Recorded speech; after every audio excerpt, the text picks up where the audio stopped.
Bonjour et bienvenue dans la correction de cet exercice. Alors, en mathématiques, il existe des fonctions de plusieurs variables. Alors, toi, au lycée, parce qu'au lycée, on ne voit que les fonctions à une variable, tu as peut-être vu la fonction carré, enfin, tu as même sûrement vu la fonction carré en classe de seconde, qui fait partie de tes fonctions de référence. Eh bien, la fonction carré, si on la note f, eh bien, à x, elle associe x au carré. Donc, à x qui est ici à gauche, on associe x au carré. Bon, ben là, la différence qu'il y a, c'est que des fois, il y a plusieurs quantités variables, et donc, à la variable x et à la variable y, tes deux variables, tu associes un calcul unique qui est obtenu avec ces deux valeurs variables. Voilà. Donc, en fait, quelle est la question ici? Il va falloir essayer d'écrire une fonction, on va aller sur Trinket pour le faire en Python, qui va retourner l'image d'un couple de valeurs x, y, donc ça veut dire qu'il y a deux valeurs qui rentrent dans cette fonction, et on va retourner, du coup, le résultat de ce calcul. Voilà. Alors, ce que je te propose, eh bien, c'est parti, on part sur Trinket. Alors, on retient quand même le résultat, c'est 3xy moins 5x plus 2y. Allez, c'est parti. Alors, la première chose à faire quand tu veux créer une fonction, ben, c'est d'utiliser ce mot-clé def.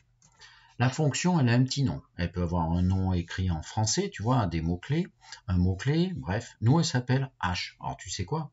H, voilà, son nom. Ensuite, parenthèse ouverte, et tu vas mettre les arguments nécessaires que tu as besoin séparés par des virgules. Donc, nous, il y a deux variables qui rentrent. Il y a x, virgule, y. Et à la fin de ça, tu mets deux points à la ligne. Voilà. Ensuite, eh bien, qu'est-ce qui se passe? On va devoir faire calculer la fameuse image. Et donc, moi, ce que je te propose, c'est de la stocker dans une autre lettre. Donc, par exemple, z égale. Et là, on va mettre derrière la formule de calcul que l'on vient de voir.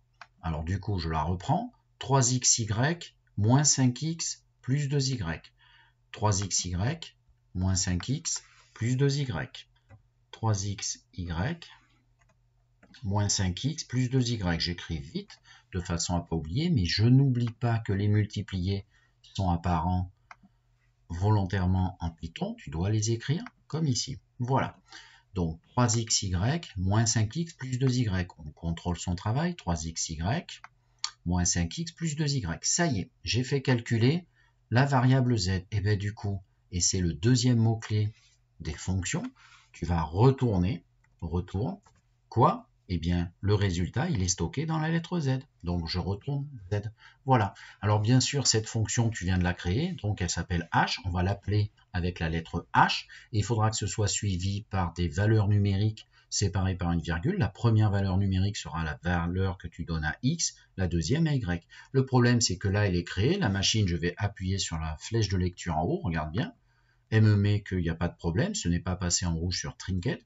Donc du coup, le problème, c'est que je ne peux pas voir si ça fonctionne. Alors ce que je te propose, on va rajouter un affichage, print, et je vais demander à la machine de m'afficher le résultat de la valeur image de h pour x égale, je te propose, on va prendre des choses simples, par exemple x égale 0 d'ailleurs, tiens, 0 et 2.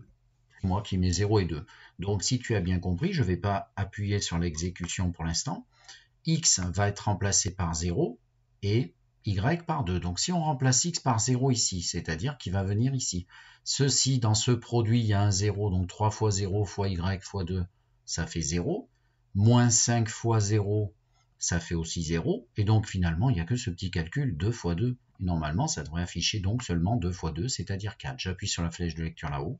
Et tu le vois, c'est 4. Alors, je te propose de changer une valeur. Tiens, on va mettre x égale 1. On refait notre calcul de cette fonction à deux variables, la fonction h. Donc, c'est reparti. On va essayer x égale 1. Donc, si on met 1 ici et 2 ici, donc, ça fait 3 fois 1 fois 2, ça fait donc 6. Moins 5 fois 1, 6 moins 5, 1. 1 plus 2 fois 2, 1 plus 4, 5. Allez, on exécute. La machine va m'afficher, normalement, j'espère, 5. C'est bon, voilà, on a terminé cet exercice. Au revoir.